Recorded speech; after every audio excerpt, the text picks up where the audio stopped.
नमस्ते मैडम। नमस्ते BLO ma'am, क्या हुआ? को थोड़ी व्यस्त नजर आ रहे हो? हाँ मैडम, राजस्थान में एसआईआर शुरू हो गया है तो हमारी व्यवस्था अब हाउस टू हाउस सर्वे के दौरान बढ़ेगी। हाँ, लेकिन आप लोगों की तो पहले से बहुत अच्छी तैयारियां हैं। हाँ तैयारी है मैडम, लेकिन फिर भी मैं ये चाह रही थी कि बीएलओस की जर्नी इस पूरे पीरियड में और आसान रहे, इसके लिए आप कुछ गाइड कीजिए।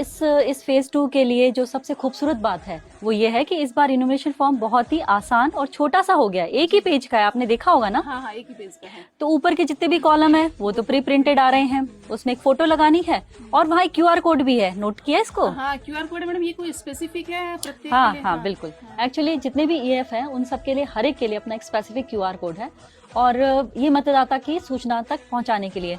आपके भाग में कितने मतदाता हैं? 952।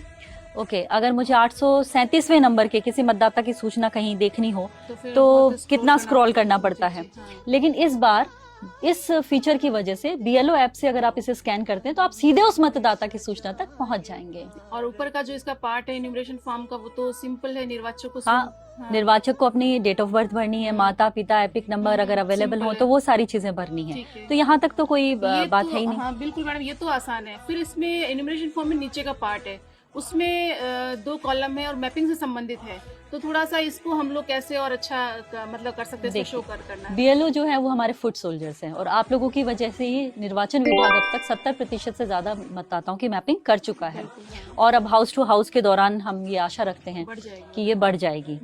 इस मैपिंग का तात्पर्य ये है कि पिछली एसआईआर जब भी हुई हो, राजस्थान में 2002 और बाद में बाहर के राज्यों में किसी भी सन में हुई हो, उसके साथ मतदाताओं की मैपिंग करना।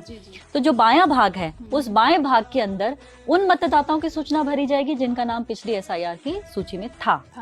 और जो दायां भाग है उसके अंदर उन मतदाताओं की सूचना आएगी जिनका स्वयं का नाम उस मतदाता सूची में शामिल नहीं था, लेकिन उनके किसी न किसी रिश्तेदार का, जैसे नाना नानी दादा दादी या अभिभावक, किसी का भी नाम होगा तो उसका विवरण जो है वो इस दाएं भाग के अंदर आएगा। ठीक है। और इसमें कोई डॉक्यूमेंट? अरे नहीं भाई, यहाँ ये स्पष्ट कर देना चाहूंगी कि 4 नवंबर से 4 दिसंबर के बीच का जो टाइम पीरियड रहेगा उस दौरान किसी भी मतदाता से, किसी भी बीएलओ को किसी भी प्रकार का कोई डॉक्यूमेंट लेने की आवश्यकता नहीं है। ये बहुत अच्छी बात है मैडम हमारे लिए कि मतलब हमें डॉक्यूमेंट लेने भी नहीं है और मतदाता को डॉक्यूमेंट देने भी नहीं है। बिल्कुल, लेकिन एक छोटी सी बात मैं यहाँ कहना चाहूंगी कि बीएलओ के लिए एक एडवाइजरी जारी है, आप उसे जरूर देखें। आई कार्ड पहन के जाएं जब भी फील्ड में जाएं।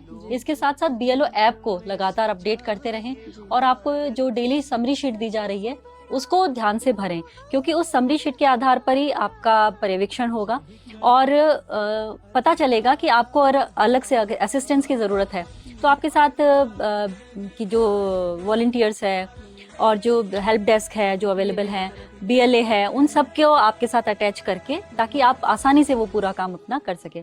और हाँ, अगर बीएलओ ऐप या आईटी से रिलेटेड आपको कोई समस्या है तो आईटी से स्पेसिफिक एक हेल्प डेस्क जो है वो हर जिले के हेडक्वार्टर पे लगाई गई है, उसके नंबर भी आप सब लोगों के साथ साझा कर दिए गए हैं। मैडम ये बात तो वास्तव में बहुत अच्छी है कि हमारी तैयारी भी अच्छी है और निर्वाचन विभाग ने पहले से 70% से अधिक की मैपिंग कर चुके हैं हम लोग, तो निश्चित रूप से एसआईआर के दौरान हमारी प्रक्रिया जो भी पूरी होनी है वो बहुत आसानी से होगी। बिल्कुल होगी और आप सभी को इसकी शुभकामनाएं।